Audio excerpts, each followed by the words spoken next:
Welcome back. હવે મહામંથનમાં વાત કરીશું ગુજરાતના મોટા ભાગના ઘરોને સ્પર્શતો એ મુદ્દો છે. ગુજરાતીઓ માટે કેનેડા એટલે માત્ર વિદેશ નથી, એક તકનો મોટો દ્વાર છે. કારણ કે છેલ્લા કેટલાય વર્ષોમાં ગુજરાતના અનેક પરિવારો માટે કેનેડા એ શિક્ષણ, રોજગાર અને બિઝનેસની નવી તકો સાથે જોડાયેલું છે. પરંતુ હવે આ સંબંધોને એક નવા એંગલથી જોવાનો સમય છે. કારણ કે વાત માત્ર ગુજરાતમાંથી કેનેડા જવાની નથી, વાત હવે કેનેડાથી ગુજરાતમાં આવનારા એ રોકાણની પણ છે. ગુજરાત સરકાર વાઇબ્રન્ટ ગુજરાત ગ્લોબલ સમિટ 2027 ને અત્યાર સુધીનો સૌથી ભવ્ય અને વૈશ્વિક સમિટ બનાવવાની તૈયારીમાં લાગી ચૂકી છે. મુખ્યમંત્રી ભૂપેન્દ્ર પટેલ કે જેમના નેતૃત્વમાં ઉચ્ચ સ્તરીય પ્રતિનિધિ મંડળ 17 ઓગસ્ટથી અમેરિકા અને કેનેડાના પ્રવાસે જશે. મુખ્યમંત્રી ભૂપેન્દ્ર પટેલ પણ જશે. હવે હેતુ સ્પષ્ટ છે.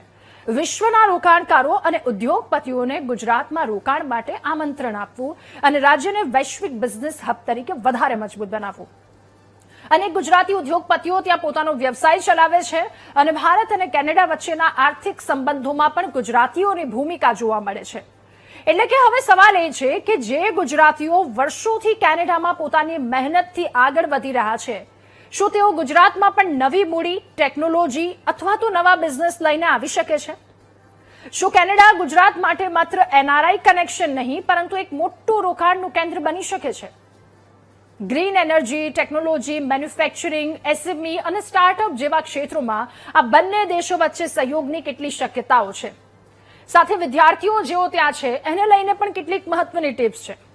સૌથી મહત્વની વાત કે ગુજરાતમાંથી કેનેડા જવાની જે દિશા આપણે વર્ષોથી જોઈ છે, શું હવે કેનેડાથી ગુજરાતમાં રોકાણ આપવાની દિશા પણ એટલી મજબૂત બની શકે છે? આ જ તમામ સવાલોની સાથે મહામંથનના આ બીજા મુદ્દામાં ચર્ચા કરીશું.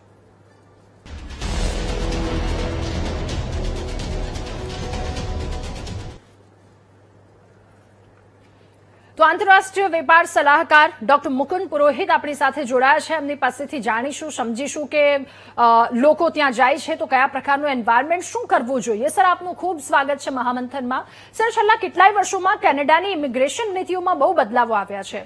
ગુજરાતી અને ભારતીય વિદ્યાર્થીઓના બદલાવો ખૂબ અસર કરે છે. તો આવનારા વર્ષોમાં તમે કઈ તક જુઓ છો ગુજરાત માટે? સર, તમે કઈ તક જુઓ છો? કારણ કે ઘણા બધા બદલાવો અત્યાર સુધીમાં આવ્યા છે, ઇમિગ્રેશન નીતિઓમાં બધા બદલાવો આવ્યા છે. તો ભારતીય વિદ્યાર્થીઓ, ગુજરાતના વિદ્યાર્થીઓ ખૂબ બહોળા પ્રમાણમાં ત્યાં છે. જી હા, હમણાંથી કેનેડા સરકારે છેલ્લા 2-2.5 વર્ષથી જે પર્ટિક્યુલરલી સ્ટુડન્ટ વિઝા હતા એના અંદર ઘણા બદલાવ લાવ્યા છે, જેથી કરીને જે વિદ્યાર્થીઓ ભણવા માંગે છે અને ત્યાં પોતાનું કેરિયર બનાવવા માંગે છે અને વિશ્વમાં સારી તકો અને સારી જોબ કરવા માંગે છે, એવા જ લોકોને અત્યારે આવકારે છે. કારણ કે જે ઓન્ટારિયો અને કેનેડાના અંદર બીજી કોલેજો હતી જ્યાં ભણી જે વિદ્યાર્થીઓ ભારતમાંથી જતા હતા અને જ્યાં એમને ભણીને આગળ કઈ એમના ભણતરનો ઉપયોગ નહોતો થતો, એવી ઘણી કોલેજો બંધ કરી દેવામાં આવી છે એમને, અને ઇન્ટરનેશનલ વિદ્યાર્થીઓને લાવવાના બંધ કરી દીધા છે. પરંતુ ઇન્ડિયાથી હજુ પણ જે વિદ્યાર્થીઓ જે ત્યાં ઉચ્ચ શિક્ષા લેવા જાય છે એમના માટે સારામાં સારી તકો છે અને તેઓ આજે પણ કેનેડાની ઘણી યુનિવર્સિટીમાં એ લોકો જાય છે અને એમના માટે ભવિષ્યમાં પણ ઘણી સારી તકો છે. ઓકે સર, કેનેડામાં ગુજરાતી વિદ્યાર્થીઓનો અભ્યાસ પૂરો થયા પછી એમના માટે નોકરી મેળવવાની શક્યતા કયા ક્ષેત્રમાં સૌથી વધારે છે? આના તમારા સવાલનો જવાબ આપતા પહેલા હું એક થોડી બીજી વાત કરીશ કે આપણા જે વિદ્યાર્થીઓ છે, ભારતીય વિદ્યાર્થીઓ હોય કે ગુજરાતી વિદ્યાર્થીઓ હોય, એ સૌથી પહેલા એમનું એક માઇન્ડસેટ બદલવું પડશે. આપણે જેવી રીતે ભારતમાં આવીએ કે ગુજરાતમાં આવીએ તો આપણા મિત્રો આપણા ગુજરાતી જ હોય, બીજા કોઈ દેશના ના હોય. પરંતુ આપણે જયારે પરદેશમાં જઈએ ત્યારે આપણે મેઇન સ્ટ્રીમના મિત્રો બનાવવા જોઈએ. ચાહે મેઇન સ્ટ્રીમમાં એટલે યુરોપિયન હોય, અમેરિકન હોય કે બીજા દેશના હોય, તો એનાથી આપણને ગ્લોબલાઇઝેશન અને ગ્લોબલ થોટ પ્રોસેસ આપણો મળે. પરંતુ આપણા વિદ્યાર્થીઓ જરૂર આપણા દેશના અને આપણા સમાજના લોકો સાથે જોડાયેલું રહેવું જ જોઈએ, પરંતુ એ લોકો ફક્ત ને ફક્ત ગુજરાતી કમ્યુનિટી, ગુજરાતી એસોસિએશન, ગુજરાતી વિદ્યાર્થી એસોસિએશન સાથે જ જોડાયેલા હોય છે અને પોતાની ધાર્મિક એક્ટિવિટી કરતા હોય છે. એટલે પરદેશમાં ગયા હોવા છતાં પણ એમને પરદેશ જેવું લાગતું નથી, ત્યાં એ દેશનું વાતાવરણ ઉભું કરી દેતા હોય છે.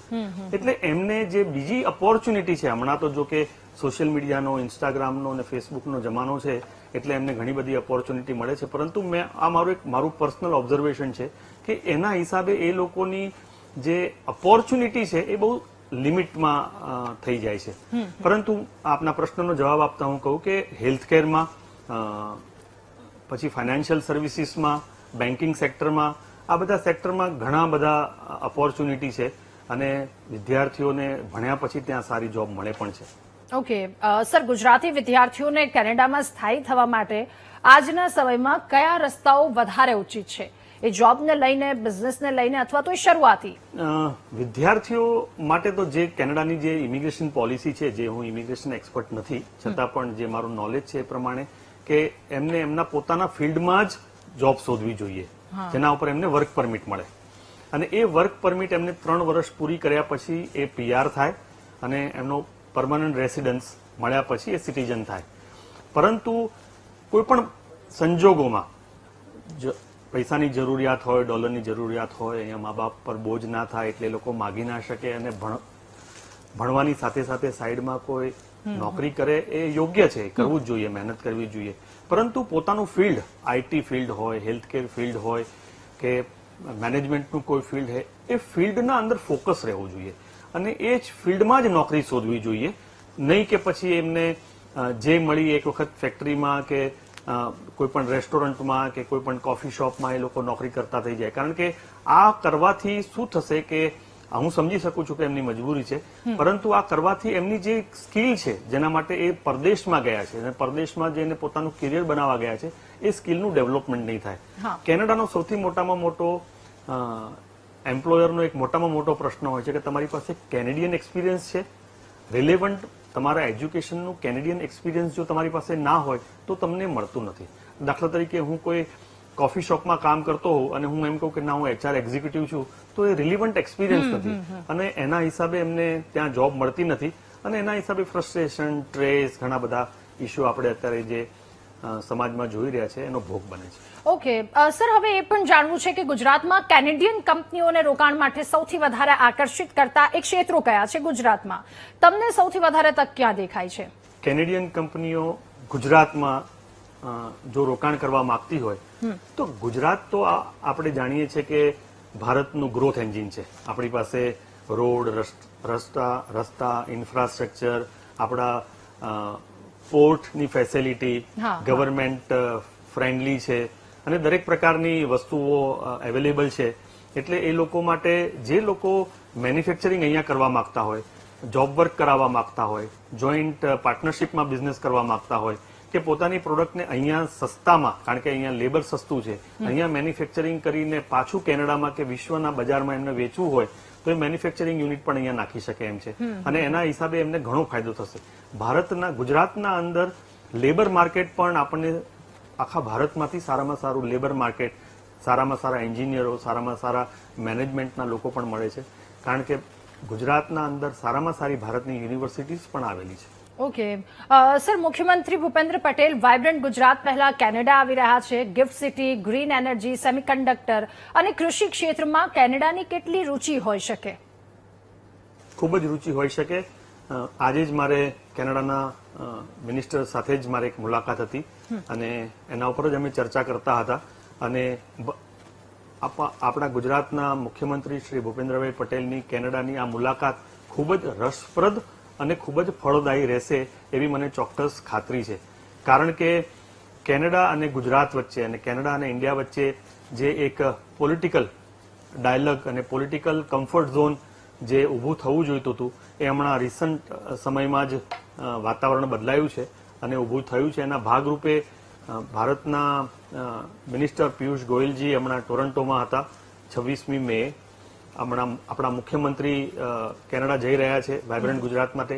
ઓન્ટારિયોથી ઓક્ટોબર મહિનામાં કેનેડાનું પણ એક સૌથી મોટામાં મોટું 150થી પણ વધારે કંપનીઓ ભારતમાં આવી રહી છે અને એવી જ રીતે મને જ્યાં સુધી ખાતરી છે ત્યાં સુધી ભારતનું પણ એક મોટું ડેલિગેશન ડિસેમ્બરના અંદર કેનેડામાં જઈ રહ્યું છે.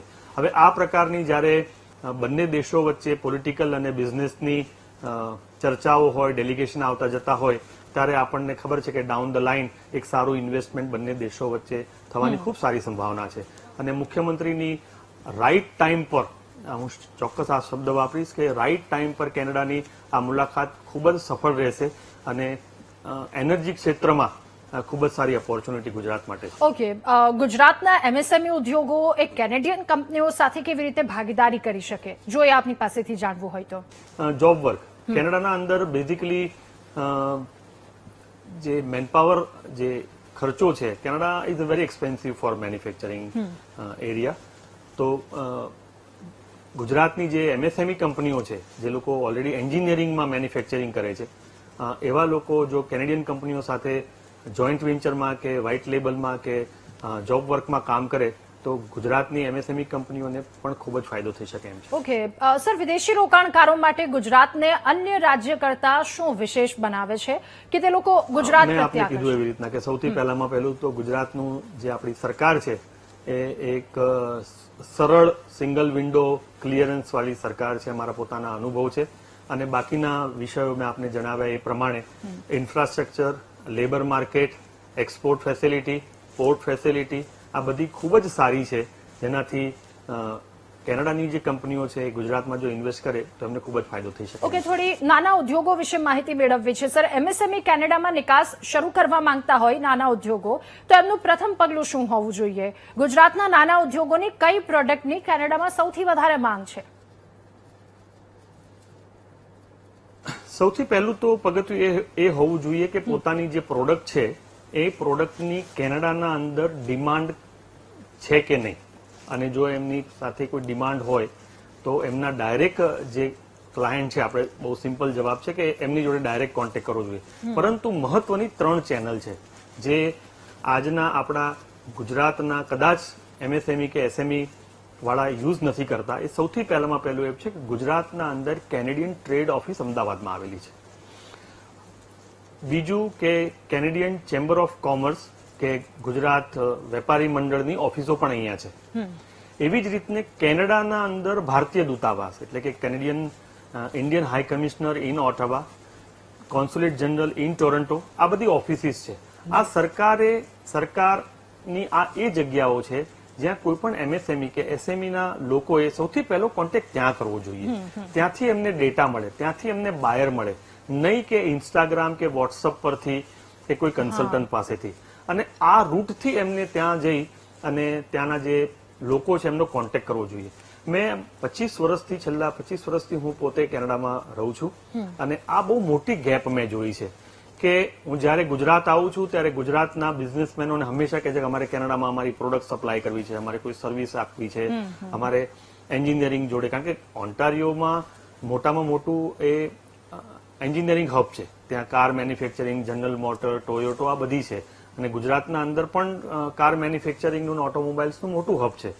તો એ લોકોને ખબર જ નથી કે ક્યાંથી શરૂઆત કરવી. તો મેં જે રીતના કીધું કે આ 3 વર્ગ, જે 3 ઓફિસીસ છે, ગવર્મેન્ટની ઓફિસીસ અને ચેમ્બર ઓફ કોમર્સ છે, એ રૂટથી જો એ લોકો જશે તો એમને સૌથી વધારે ફાયદો થશે.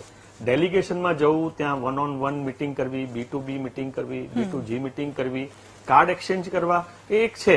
પરંતુ કેનેડા અને ગુજરાત ને કેનેડા અને ઇન્ડિયા ઘણું દૂર છે. એટલે હવે જો કે ઇન્ટરનેટના જમાનામાં કોઈ વસ્તુ દૂર રહી નથી, પરંતુ આજે પણ એક રેગ્યુલર મીટિંગ, રેગ્યુલર કમ્યુનિકેશન બહુ જરૂરી હોય છે. અને એટલા માટે જ ઇન્ડિયા અને મિડલ ઇસ્ટ, ઇન્ડિયા અને આફ્રિકામાં વધારે બિઝનેસ છે રાધર દેન ગુજરાત કે India and Canada. Okay sir, તમે મુખ્યમંત્રીને આ બંને દેશ વચ્ચેના વેપારને સહજ બનાવવા માટે કેટલા સૂચનો કર્યા છે? ગુજરાત અને કેનેડા વચ્ચે સીધો વેપાર ભાગીદારી વધારવા માટે સૌથી મહત્વપૂર્ણ એ પગલાં શું હોઈ શકે? હું આપના માધ્યમથી ગુજરાતના મુખ્યમંત્રી શ્રી ભૂપેન્દ્રભાઈ પટેલને એક નમ્ર નિવેદન કરવા માંગુ છું કે કેનેડા અને ગુજરાત વચ્ચે એક કોરિડોર તૈયાર કરવામાં આવે. અને મને હમણાં જ ખબર પડી છે કે વડોદરા અને ભરૂચની વચ્ચે ઇન્ડો કેનેડિયન ઇન્ડસ્ટ્રીયલ પાર્કની રચના થવા જઈ રહી છે, જે ખૂબ જ મોટું પગલું છે. એટલે આ જો એક સ્પેશિયલ ટીમ બનાવવામાં આવે જે ફક્ત ને ફક્ત કેનેડિયન કંપનીઓને રેડ ટેપ વગર એમને સરળ વિન્ડોથી એમનું કામ થાય. ઘણી કંપનીઓ, હું વડોદરાથી છું, વડોદરાના અંદર ઘણી કેનેડિયન કંપનીઓ છે, બોમ્બ આઈડિયર છે, બીજી ઘણી છે. મારાથી કદાચ અત્યારે પ્રાઇવસીના હિસાબે નામ નહીં અપાય, પરંતુ એ પણ સફર કરી રહી છે. તો જો સરકાર, આપણી ગુજરાત સરકાર કેનેડિયન કંપનીઓ માટે એક વિશેષ કોઈ સેન્ટર કે વિશેષ કોઈ એક ટીમ બનાવે કે જે એમની રિક્વાયરમેન્ટ, એમના પ્રશ્નો, એમની જે એ છે એમને જો સાંભળવામાં આવે ને એમને જો મદદ કરવામાં આવે તો આ વાત ખૂબ જ દૂર સુધી જઈ શકે એમ છે અને ગુજરાતમાં કેનેડાથી ઘણું મોટું ઇન્વેસ્ટમેન્ટ આવી શકે એમ છે. ઓકે સર, એ પણ જાણવું છે કે અત્યારે કેનેડા અને ગુજરાત વચ્ચેનો જે વ્યાપાર છે, સંબંધ છે, એમાં સૌથી સારી વાત શું છે અને તમે આગળના એક દશકા માટે, એક દાયકા માટે તમે શું તકો જુઓ છો? એગ્રીકલ્ચર, કેનેડા એટલે એગ્રીકલ્ચર નું હબ છે. આપણે 53% પલ્સીસ આજે પણ કેનેડાથી ઇન્ડિયા આવે છે. આજે આપણા ઘરમાં જે આપણે દાળ ખાતા હોઈશું એમાં મોટે ભાગે કદાચ એવું શક્ય છે કે એક કેનેડિયન દાળ હોઈ શકે સસ્કાચુઅન સ્ટેટની. એટલે એગ્રીકલ્ચર એક મોટો બેઝ છે. સાથે સાથે ગ્રીન એનર્જી પણ એક સારામાં સારો એક એરિયા છે જ્યાં બંને દેશો, બંને રાજ્ય વચ્ચે ત્યાં આગળ એક સારામાં સારું કામ થઈ શકે એમ છે. અને હમણાં જ ઇન્ડિયાનું એક ડેલિગેશન પિયુષ ગોયલની અધ્યક્ષતામાં કેનેડા ગયું હતું. ત્યાં આગળ લગભગ $50 બિલિયન 2030 સુધીમાં બંને દેશો વચ્ચે અલગ અલગ ક્ષેત્રમાં બિઝનેસ થશે એવું નક્કી કરવામાં આવ્યું છે. Okay sir. હા, બીજું મહત્વનું છે કે કેનેડા પોટાશ બહુ ભયંકર, એટલે પોટાશનું ઘણું મોટું ઉત્પાદન છે. ગુજરાતમાં કે ઇન્ડિયામાં પોટાશ જે ફર્ટિલાઇઝરમાં યુઝ થાય એનું કોઈ પણ પ્રકારનું ઉત્પાદન થતું નથી કારણ કે કુદરતી વસ્તુ છે. એટલે પોટાશની આયાત પણ બહુ મોટા પાયે ગુજરાતમાં અને ઇન્ડિયામાં થઈ શકે એમ છે. ઓકે, હવે સૌથી મહત્વનો મુદ્દો એ પૂછવો છે કે ઇમિગ્રેશન મેસ આજકાલ બહુ વધી રહ્યું છે, તો એની પાછળના કારણો તમને શું લાગી રહ્યા છે? એ એક પોલિટિકલ વિષય છે, પરંતુ પહેલાના વખતમાં જયારે હું કે અમારો પરિવાર કે જે લોકો આજથી 10 વર્ષ પહેલા કે 5 વર્ષ પહેલા જયારે જતા હતા ત્યારે એક પોઈન્ટ સિસ્ટમ હતી. દરેક વ્યક્તિ જયારે એપ્લાય કરતું હતું ત્યારે એને એજ, એજ્યુકેશન, એક્સપિરિયન્સ, એના ઇંગ્લિશ અને એના અનુભવ પ્લસ એમનું કોઈ રિલેટિવ ત્યાં રહેતું હોય એ બેઝ ઉપર પોઈન્ટ સિસ્ટમ પર એને PR આપવામાં આવતા હતા. સમહાવ ગવર્મેન્ટની કોઈ એવી પોલિસી હશે જેના હિસાબે એ લોકોએ ત્યાં આગળ ગમે તેમ કરીને લોકોને ભેગા કરવાના ચાલુ કર્યા, ઇન્ક્લુડિંગ વિઝિટર વિઝા ઉપર જે જાય એને પણ 2 વર્ષ ત્યાં રહેવું હોય. હવે જ્યારે ડિમાન્ડ અને સપ્લાય મેચ ના થાય તો કોઈ પણ કન્ટ્રીના અંદર આવો મેચ થવાની સંભાવના છે. કેનેડાના અંદર નોકરીની તકો આજે પણ એટલી નથી. આજે પણ આપણા દેશના, આપણી કમ્યુનિટીના એવા ઘણા લોકો છે જે સિંગલ ટિકિટ લઈને ભારત પાછા આવી રહ્યા છે કારણ કે એમની પાસે નોકરી નથી, એમના બિઝનેસ ઠપ થઈ ગયા છે. એવા સમયે જ્યારે ડિમાન્ડ બહુ નહોતી અને દુનિયાભરમાંથી આટલા બધા લોકો ત્યાં આગળ આવી ગયા, એના હિસાબે એ મિસમેચ થઈ ગયું અને ખરેખર ઇમિગ્રેશન મેચ થઈ ગયું. અને આની અસર સમાજ પર, દેશ પર ખૂબ જ ખરાબ રીતે કેનેડાના અંદર પડી છે. કેનેડામાં એક એવું વાતાવરણ હતું કે તમે કોઈ જગ્યાએ પોતાનું પર્સ કે પોતાની અગત્યની વસ્તુ, કિંમતી વસ્તુ કોઈ જગ્યાએ મૂકીને જતા રહો તો તમે સાંજે આવો તો ત્યાંની ત્યાં પડી હોય. આજે પરિસ્થિતિ એવી છે કે તમે મોલમાં જાઓ તો તમારે તમારું પર્સ અને તમારો મોબાઈલ પણ સાચવવો પડે છે. ઓકે સર, એટલે દુર્ભાગ્યની વાત છે. બિલકુલ સાચી વાત છે સરકારની. એટલે આ એક ક્યાંક દુર્ભાગ્યની વાત કરે. Thank you so much sir, અમારી સાથે જોડાયા, વિદ્યાર્થી, બિઝનેસ, તમામ માહિતી અમારા દર્શક મિત્રો સુધી શેર કરવા બદલ આપનો ખૂબ આભાર. તો કેનેડા અને ગુજરાત, ભારત સાથે ગુજરાતના સંબંધો શું છે, એ વિદ્યાર્થી સાથે એ બિઝનેસને લઈને શું આગામી દશકામાં શક્યતાઓ છે, આ તમામ માહિતી મેળવ્યા સાથે મહામંથનમાં હાલ બસ આટલું જ. વધુ સમાચાર અપડેટ્સ માટે આપ જોતા રહો VTV ન્યૂઝ. નમસ્કાર.